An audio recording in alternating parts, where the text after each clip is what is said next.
आपचे जे 6-7 खासदार भाजपमध्ये गेलेले ते राज्यसभेचे आहेत आणि राज्यसभेमध्ये बहुमत असायला 18 खासदारांची आणखीन आवश्यकता आहे त्या राज्यसभेच्या. म्हणून त्याच्यासाठी आम्हाला काही सूचना किंवा आम्ही काहीतरी ऑपरेशन टायगर करतोय असा कोणताही भाग नाहीये. मागेही आम्ही एकदा स्पष्ट केलंय की आमची त्यांची कोणती बैठक झालेली नाही आणि ज्या दिवशी हे ऑपरेशन टायगर करायचं आहे तर ते असं सांगून केलं जात नाही. संपर्कात भले आमचे सर्वजण आहेत, आम्ही हे नाकारत नाही की आमच्या संपर्कात कोणी नाहीत, संपर्कात आहेत, परंतु योग्य निर्णय केव्हा घ्यायचा हा सर्व भाग जो आहे तो एकनाथ शिंदे साहेबांकडे आहे. म्हणून आजच्या घडीला तरी आम्ही ऑपरेशन टायगर करायच्या मनस्थितीत नाहीत. शिंदे साहेब योग्य वेळेला योग्य तो निर्णय घेतील आणि त्यावेळेला खऱ्या अर्थानं महाराष्ट्रामध्ये एक वेगळा भूकंप निश्चित आपल्याला पाहायला मिळेल. विधान परिषदेच्या निवडणुकीवरून तुमच्या पक्षात नीलम गोरे आणि बच्चू कडू यांचं नाव चर्चेत आहे आणि दोघांना विरोध होतोय अशी देखील चर्चा आहे. आणि बच्चू कडूंचा तर तुमच्या पक्षाशी काय संबंध असं देखील बोललं जातं. विधान परिषदच्या आमच्या ज्या 2 जागा जाणार आहे याच्यासाठी जवळपास 10-12 उमेदवाराची इच्छुकांची यादी एकनाथ शिंदे साहेबांकडे आहे. 10-12 जण आहेत. मग त्याच्यात 1 नंबर कोण, 2 नंबर कोण असे कयास फक्त मीडियाच्या माध्यमातून लावले जात आहेत. मग बच्चू कडूला देणार का, नीलमताईला देणार का, याला देणार का, त्याला देणार का, परंतु आणखीन कोणत्याही नावाची घोषणा शिंदे साहेबांनी केली नसल्यामुळे त्याच्यावर चर्चा करणं योग्य नाही. जेव्हा ते निर्णय होईल त्या टायमाला शिंदे साहेब सर्वांना विचारतील आणि सगळ्याला सांगतीलही. कुणाला घ्यायचा नाही घ्यायचा पक्षप्रमुख म्हणून त्यांचा अधिकार तर आहेच आहे, परंतु अशी आतापर्यंत तरी कोणतीही चर्चा झालेली नाही. या उमेदवारीसाठी किंवा या सदस्यासाठी, विधान परिषदच्या सदस्यासाठी प्रत्येक जण आपापल्या पद्धतीने लॉबिंग जरूर करतोय. प्रत्येकाला वाटतं की विधान परिषद मला मिळाली पाहिजे आणि त्यात काही गैर पण नाही. म्हणून त्याच्यावर आताच वादंग उठवणं मला वाटतं हे योग्य नाही. रिक्षा चालकांच्या मराठी सक्तीवरून सगळं सुरू असताना तुमच्या पक्षाचे संजय निरुपम यांनी विरोध केला आणि आंदोलनाचा इशारा देखील दिला. एकीकडे सरकारमध्ये तुम्ही आज दुसरीकडे पक्षाचे लोक विरोध करतात. महाराष्ट्रामध्ये काम करणारा प्रत्येकाला मराठी आली पाहिजे हे सगळ्यांचं मत आहे, परंतु अचानक निर्णय घेऊन उद्यापासूनच मराठी बोल असा आग्रह करणं मला वाटतं थोडासा कन्फ्युजनचा भाग आहे. म्हणून संजय निरुपमांनी आंदोलन यासाठी त्यांनाही वाटतं की काही काळ या रिक्षा चालकांना दिला पाहिजे आणि त्या संदर्भामध्ये त्यांनी प्रताप सरनाईक साहेबांशी सुद्धा त्यांची बोलणी झालेली आहे. म्हणून आता त्याच्यावर काय निर्णय घ्यायचा आहे हे प्रताप सरनाईक शिंदे साहेबांशी चर्चा करून ठरवतील. मुंबई बंद भयात आहे का? आनंद दिली असेल तर निरुपमच्या कानाखाली लागली असती एकनाथ शिंदे काय करतात? हे बघा, मुंबईत बंद करायची ताकद भैया वगैरे यांच्यामध्ये नाहीये आणि उगाच कुणाच्या ताकदीला आपण कशाला आव्हान द्यायचं. त्यांची ताकद किती, आपण मराठी माणसं आहोत, आपली मुंबई आहे, आपण मुंबईवर राज्य हे आपलं असलं पाहिजे, त्यासाठी आपल्या सगळ्यांचा आग्रह आहे. त्याच्यात दुमत कसलं आलं. आणि हे आता जे बोलतायत, आता काही ठिकाणी गुजराती लोक आहेत, काही ठिकाणी मारवाडी लोक आहेत, काही ठिकाणी जैन लोक आहेत, काही ठिकाणी युपी बिहारचे लोक आहेत. हे यांची भाषेचा जो काही प्रॉब्लेम आहे तो भाषेचा प्रॉब्लेम आपण त्यांना एवढी सक्ती निश्चित करू शकतो. महाराष्ट्रात राहायचंय, मनसेने नाही केलं, बाहेर पाट्या बदलण्याचा आपण कार्यक्रम केलाच ना. अखेरला मराठी पाट्या या महाराष्ट्रामध्ये मुंबईमध्ये सर्व दुकानावर लावल्या आपण आणि कंपल्शन केलं आपण त्यांना. ना ज्यांनी लावल्या नाही त्याच्या पाट्या तोडल्या पण गेल्या आणि त्यांच्यावर दंडही आकारला गेला.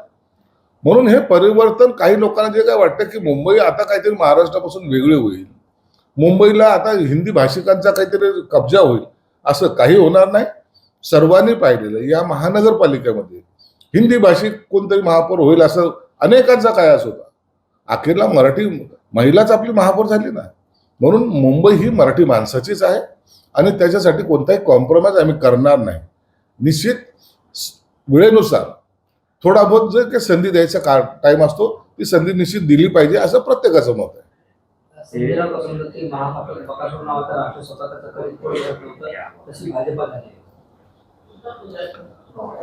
संजय राऊतला आता डिप्रेशन आलेलं आहे, कुणाच्या बाजूने बोलावं हा त्याच्यासाठी मोठा विषय झालेला आहे. अजितदादाची राष्ट्रवादी त्यांच्या त्या शरद पवार गटातून कुठली बाजूला झाली, शरद पवारचं आजची भूमिका काय आहे हे संजय राऊतला माहिती नाहीये. संजय राऊत आता त्यांच्या संपर्कातही नाहीत.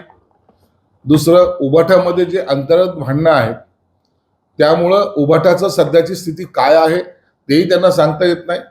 म्हणून तुमच्यामध्ये आपसामध्ये असलेली फाटाफूट, आणि काँग्रेस तर काँग्रेसच आहे, ते कधी कुठं जाईल त्याचा काही नियम नाही. म्हणून तुमच्यामध्ये असलेली फाटाफूट ही इतरांनी जर त्याचा फायदा घेतला तर त्याला बकासूर म्हणणं कितपत योग्य आहे हे त्यांनी विचार केला पाहिजे. म्हणून आता संजय राऊतने कितीही बडबड केली तर हे जे काही त्याचं समीकरण बदलणार आहेत त्यांना ते रोखू शकणार नाहीत. ते असंही म्हणत की उद्धव ठाकरे दुःखी आहेत, सुनावणी होत नाही, संविधानाच्या हाताखाली सुनावणी होत नाही. उद्धव ठाकरे का दुखी आहे त्याचं खरं कारण संजय राऊतला माहिती आहे. आणि उद्धव ठाकरे साहेब दुखी आहेत म्हणून संजय राऊत का दुखी आहेत याचंही कारण संजय राऊतला माहिती आहे.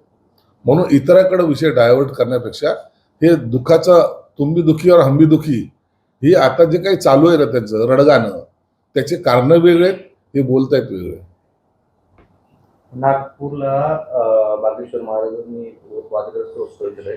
ते असं म्हणतात की छत्रपती शिवाजी महाराज युद्धाच्या वेळी थकल्यावर समस्त रामदासांकडे जाऊन म्हणाले होते की आपण खूप युद्ध लढलो, आता राज्य तुम्ही सांभाळा. छत्रपती शिवाजी महाराज थकले होते या विधानावरून आता आरोप होतो. आता ह्या काही महाराजांनी ना, मला वाटतं महाराजगिरी सोडून आता राजकारण करावं. स्पष्ट मत आहे माझं. प्रत्येक जण उठतो राजकारणामध्ये धडे द्यायला लागलेला आहे. शिवाजी महाराज थकले होते, तुम्हाला माहिती आहे, ते थकले होते. मग तो टोप काढल्यानंतर लगेच देऊन टाकला रामदास स्वामीकडे. काही कथोकल्पित कहाण्या करणं या महाराजांनी थांबवल्या पाहिजे. महाराष्ट्रामध्ये येऊन अनेक वेळेला यांनी अशी उलट सुलटी स्टेटमेंट केलेली, त्यामुळं एक संभ्रम तयार करून आणि मग त्याचा चीड निर्माण होते महाराष्ट्रामध्ये. असा प्रकारचा संभ्रम निर्माण करण्यापेक्षा महाराजगी सोडून आपण राजकारण केलं तर त्याबद्दल आमचं काही दुमत नाही. पुण्यात महाराष्ट्र राज्याच्या पहिल्या महिला भावी मुख्यमंत्री सुनित्रा पवार असे होर्डिंग लागले शुभेच्छा आहे. हे पक्षाचा असतो, अजेंडा असतो. सुनित्रा पवार मुख्यमंत्री झाले पाहिजे, त्या पक्षाच्या नेत्यांचं मत असेल तर त्याला काही असं गैरसमजुतीतून काही घेण्याचं काही कारण नाहीये. उद्या आम्ही एकनाथ शिंदे साहेबांचे बोर्ड लावले म्हणजे याचा अर्थ काय आम्ही त्यांना मुख्यमंत्री म्हणून पाहू इच्छित नाही का? आम्हाला एकनाथ शिंदे साहेब मुख्यमंत्री म्हणून पाहिजे. देवेंद्र फडणवीस साहेबांचे बॅनर लागले नव्हते का मुख्यमंत्री एकनाथ शिंदे साहेब असताना? हे राजकारणामध्ये प्रत्येक पक्षाला आपल्या पक्षाचा नेता हा सर्वोच्च पदावर असावा हे वाटणं कोणत्याही प्रकारचं गैर नाही. बागेश्वर धाम असे म्हणतात की हिंदूंनी 4 मुलं जन्माला घालावी, एक RSS मध्ये द्यावी. आता म्हणून म्हणलं ना, आता या महाराज काही लोकांनी ना, काही महाराज असे टिपिकल महाराज आहेत, त्यांनी आता ते महाराजगी सोडून आता ते राजकारण करावं. आता 4 मुलं पैदा करावेत का 6 मुलं पैदा करावेत, आता यांच्याकडून का करावं लागलं तर इथं आश्चर्य होऊन जाईल. म्हणून अशा प्रकारचे वक्तव्य करून नेमके तो समाजाला काय दिशा द्यायची हे एकदा त्यांनी ठरवलं पाहिजे. तुमचे आमदार संजय गायकवाड यांच्यावर अदखलपात्र गुन्हा दाखल झालाय. मात्र ह्या साधा गुन्हा दाखल झाला असं आम्ही कुटुंबियांचं म्हणणं त्या पोलीस अधीक्षकांना भेटणार आहे. गंभीर गुन्हा असताना फक्त अदखलपात्र गुन्हा कसा दाखल झाला? संजय गायकवाडांनी त्या संदर्भामध्ये स्पष्टीकरण काय द्यायचं ते दिलेलं आहे. परंतु नियमानुसार किंवा कायद्यानुसार जे काही असतील ते कारवाई पोलीस करतायत. म्हणून आता त्याच्यावर पुन्हा नवीन वाद निर्माण आम्हाला करायचं नाही. संजय गायकवाडनी त्यांनी त्यांचं स्पष्टीकरण त्या संदर्भात दिलेलं आहे.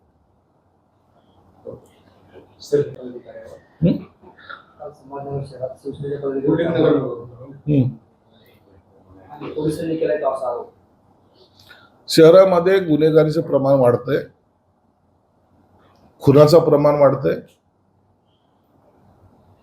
मी पोलीस आयुक्तांना सुद्धा सांगितलं की शहरामध्ये गुंडगिरी, खुनाचे प्रकार, ड्रग्सचे प्रकार वाढत आहेत, त्याच्याकडे लक्ष दिलं पाहिजे. पोलिसांचा धाक या शहरामध्ये राहिला नाही की काय अशी परिस्थिती निर्माण झालेली आहे. आणि त्या संदर्भामध्ये मी उद्या पुन्हा पोलीस आयुक्तांना बोलून याबाबतचा समज देणार आहे. उद्धव ठाकरे आणि भाजपमधील कटुता संपणार अशा पद्धतीची चर्चा आहे. उद्धव ठाकरे विधान परिषदेचे उमेदवार असेल तर निवडणूक बिनविरोध होणार आहे. उद्धव ठाकरेंच्या ऐवजी महाविकास आघाडीने अन्य उमेदवार दिला तर भाजप दुसरा उमेदवार देणार अशा पद्धतीची चर्चा आहे. उद्धव ठाकरेंना पुन्हा विधान परिषदमध्ये जायचंच आहे, त्यांची ती मानसिकता आहे. याच्या चाललेल्या बातम्या आहेत ना, महाआघाडीचे काँग्रेसवाले म्हणतात उद्धव ठाकरे असले तर आम्ही विचार करू, राष्ट्रवादीवाले म्हणतात आम्ही पाठिंबा देऊ. उभाटावाले स्वतःच म्हणतात हा निर्णय उद्धव साहेबच घेणार आहेत. या अशा सर्व बातम्या फक्त अशा चाललेल्या आहेत. अखेरला उद्धव ठाकरे हेच विधान परिषदचे उमेदवार असणार आहेत आणि तेच विधान परिषदेमध्ये जायला ते सुद्धा स्वतः इच्छुक आहेत.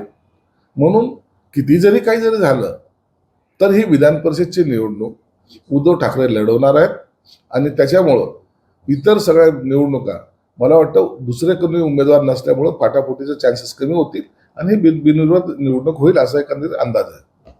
दुसरं असं आहे की ग्रामपंचायतीपासून तर संसदेपर्यंत भाजप सत्ता काबीज त्यांनी करतायत आपलं दिसतं. आता ते वैद्यकीय क्षेत्रामध्ये पण उतरलेले आहे. महाराष्ट्र वैद्यकीय परिषदेची निवडणुका ते लढवत आहेत आणि राज्यभरातली IMAच्या माध्यमातून अधिकृत पॅनल भाजपचा विजय करा असं त्यांनी आवाहन केलेलं आहे. पक्ष आहे, पक्ष वाढण्यासाठी प्रत्येक जण मेहनत करतो, आम्ही करतोय. आमचे सर्व कार्यकर्ते आज खेडोखोडी चाललेत. पूर्ण सगळीकडे तुम्ही पाहाल प्रत्येक ठिकाणी कार्यकर्त्यांचा संच आपला हा कार्यरत झालेला आहे. ही सगळी प्रॅक्टिस जी आहे 2000 निवडणुकीची तयारी हे सर्वच पक्ष करतायत. म्हणून भाजपने केलं तर ते काही गैर नाहीये, हा तो त्यांचा अधिकार आहे. मुंबईच्या माटुंग्यात परप्रांतीय सुपरवायझरने मराठी कामगाराला अपशब्द वापरलाय. आपल्याला मागे नगरसेवकाला केली यामुळे वाद निर्माण झाला. नाही, अशा छोट्या मोठ्या गोष्टी रोज घडत असतात. त्याच्यावर एवढी मोठी स्टेट लेवलची बातमी करण्याचं काही कारण नाही. तेथील वाद हा आता रिक्षा चालकाचा पुरता मर्यादित न होता तो राजकारणाच्या एका पटलावर आलेला आहे. मनसेने आंदोलन केलं म्हणून संजय राऊतने विरोध केला की काय? म्हणून संजय राऊतच्या विरोधात संजय निरुपमच्या विरोधात आंदोलन, मग संजय निरुपम आणि त्याच्याबद्दलचं आक्रमक बोलणं, हा आता राजकीय डावपेच त्या ठिकाणी चाललेले आहेत.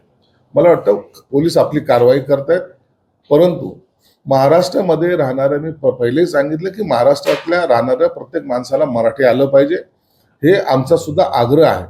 परंतु जर त्यांनी काही कालावधी मागितला तर त्याला दिलाही पाहिजे असा एकंदर सूर आहे. आणखी एका बाबाला अटक केली आहे, मनोहर बाबा म्हणून सोलापूरचे. हॅलो, जे भक्त समजतात, स्वतःला प्रति अवतार समजतात बाळू मामांना. तर त्यात पुन्हा नेत्यांसोबत फोटो निघाले, म्हणजे अगदी शरद पवार पासून ते एकनाथ शिंदे पासून ते सर्वांचे. प्रश्न असा आहे की सगळ्या बाबांसोबत नेत्यांचे फोटो येतात. हे बघा, बाबा असतील, भविष्यकार असतील, कोणत्या आणखी संस्थेचे लोक असतील, छोट्या मोठ्या NGOs असतील, हे प्रत्येक माणूस हा राजकीय पक्षाच्या नेत्यांशी संबंधित असतो, हे आम्ही मान्यच करतो. मग त्यांचा असलेला एखादा कार्यक्रम असेल किंवा त्यांची असलेली भेट असेल हे स्वाभाविक आहे. परंतु जसं खरात प्रकरण झालेलं आहे की त्याच्यामध्ये त्यांनी केलेले दुष्कृत्य, त्याच्यामध्ये जर कोणताही राजकीय पक्षाचा पुढारी आढळला तर त्याच्यावर कारवाई झाली पाहिजे असं आमचं स्पष्ट मत आहे. फोटो असणं, आता तुम्ही पाहत असाल UP बिहारचा कोणता तरी बाबा इकडे वर्षकाठी फिरत असतात, त्यांच्याकडे डायरी असते आणि मग ते आपला बी फोटो काढतात, साहेब एक फोटो आपका भी चाहिए, घेऊन टाक बाबा, आणि त्या फोटोच्या आधारे मग ते इतरांना ब्लॅकमेल करतात. आता असं झालेलं आहे. म्हणून यापुढं राजकीय पुढारी सुद्धा आता बाबांसमोर फोटो काढायला घाबरतील आणि मला वाटतं ते फोटो देणार नाहीत. परंतु जर कोणत्याही कृत्यामध्ये राजकीय पुढारी किंवा अधिकारी असेल तर त्यांच्यावर कारवाई झाली पाहिजे, हे आमच्या पक्षाची स्पष्ट भूमिका आहे.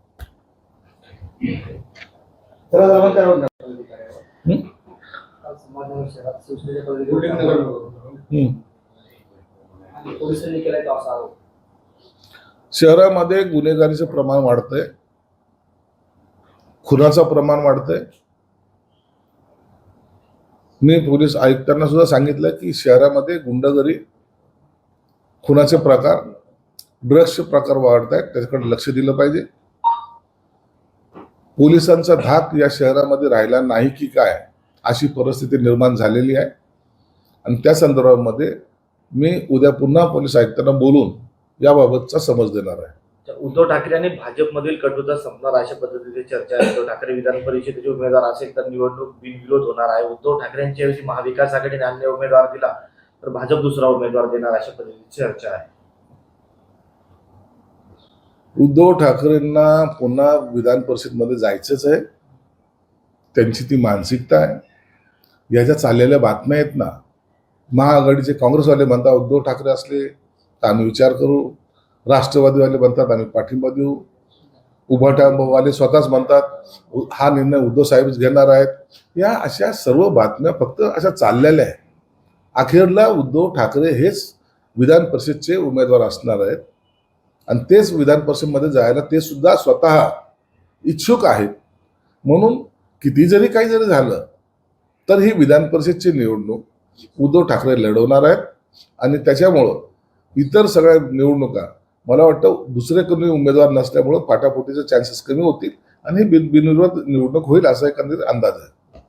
दुसरं असं आहे की ग्रामपंचायतीपासून तर संसदेपर्यंत भाजप सत्ता काबीज त्यांनी करतायत आपलं दिसतं. आता ते वैद्यकीय क्षेत्रामध्ये पण उतरलेले आहे. महाराष्ट्र वैद्यकीय परिषदेची निवडणुका ते लढवत आहेत. राज्यभरातली IMAच्या माध्यमातून अधिकृत पॅनल भाजपचा विजय करा असं त्यांनी आवाहन केलेलं आहे. पक्ष आहे, पक्ष वाढण्यासाठी प्रत्येक जण मेहनत करतो, आम्ही करतोय. आमचे सर्व कार्यकर्ते आज खेडोखोडी चाललेत. पूर्ण सगळीकडे तुम्ही पाहाल प्रत्येक ठिकाणी कार्यकर्त्यांचा संच आपला कार्यरत झालेला आहे. ही सगळी प्रॅक्टिस जी आहे 2000 निवडणुकीची तयारी हे सर्वच पक्ष करतायत. म्हणून भाजपने केलं तर ते काही गैर नाहीये. हा तो त्यांचा अधिकार आहे. मुंबईच्या माटुंग्यात परप्रांतीय सुप्रभाजांनी मराठी कामगाराला अपशब्द वापरलाय. आपल्याला मागे नमोर शिवीगाळ केली, यामुळे वाद निर्माण झाला. नाही, अशा छोट्या मोठ्या गोष्टी रोज घडत असतात. त्याच्यावर एवढी मोठी स्टेट लेवलची बातमी करण्याचं काही कारण नाही. तेथील वाद हा आता रिक्षा चालकाचा पुरता मर्यादित न होता तो राजकारणाच्या एका पटलावर आलेला आहे. मनसेने आंदोलन केलं म्हणून संजय राऊतने विरोध केला की काय, म्हणून संजय राऊतच्या विरोधात संजय निरुपमच्या विरोधात आंदोलन, मग संजय निरुपम आणि त्याच्याबद्दलचं आक्रमक बोलणं, हा आता राजकीय डावपेच त्या ठिकाणी चाललेले आहेत. मला वाटतं पोलीस आपली कारवाई करतायत. परंतु महाराष्ट्रामध्ये राहणाऱ्यांनी पहिलेही सांगितलं की महाराष्ट्रातल्या राहणाऱ्या प्रत्येक माणसाला मराठी आलं पाहिजे, हे आमचा सुद्धा आग्रह आहे. परंतु जर त्यांनी काही कालावधी मागितलं तर त्याला दिलाही पाहिजे असा एकंदर सूर आहे. एक आणखी एका बाबाला अटक केली आहे, मनोहर बाबा म्हणून सोलापूरचे. हॅलो, जे भक्त समजतात, स्वतःला प्रति अवतार समजतात बाळू मामांना. तर त्यात पुन्हा नेत्यांसोबत फोटो निघाले, म्हणजे अगदी शरद पवार पासून ते एकनाथ शिंदे पासून ते सर्वांचे. प्रश्न असा आहे की सगळ्या बाबांसोबत नेत्यांचे फोटो येतात. हे बघा, बाबा असतील, भविष्यकार असतील, कोणत्या आणखी संस्थेचे लोक असतील, छोट्या मोठ्या NGOs असतील, हे प्रत्येक माणूस हा राजकीय पक्षाच्या नेत्यांशी संबंधित असतो. हे आम्ही मान्यच करतो. मग त्यांचा असलेला एखादा कार्यक्रम असेल किंवा त्यांची असलेली भेट असेल, हे स्वाभाविक आहे. परंतु जसं खरात प्रकरण झालेलं आहे की त्याच्यामध्ये त्यांनी केलेले दुष्कृत्य, त्याच्यामध्ये जर कोणताही राजकीय पक्षाचा पुढारी आढळला तर त्याच्यावर कारवाई झाली पाहिजे असं आमचं स्पष्ट मत आहे. फोटो असणं, आता तुम्ही पाहत असाल UP बिहारचा कोणता तरी बाबा इकडे वर्षकाठी फिरत असतात, त्यांच्याकडे डायरी असते आणि मग ते आपला बी फोटो काढतात. साहेब एक फोटो आपका भी चाहिए, ते घेऊन टाक बाबा. आणि त्या फोटोच्या आधारे मग ते इतरांना ब्लॅकमेल करतात. आता असं झालेलं आहे. म्हणून यापुढं राजकीय पुढारी सुद्धा आता बाबांसमोर फोटो काढायला घाबरतील आणि मला वाटतं ते फोटो देणार नाहीत. परंतु जर कोणत्याही कृत्यामध्ये राजकीय पुढारी किंवा अधिकारी असेल तर त्यांच्यावर कारवाई झाली पाहिजे, हे आमच्या पक्षाची स्पष्ट भूमिका आहे.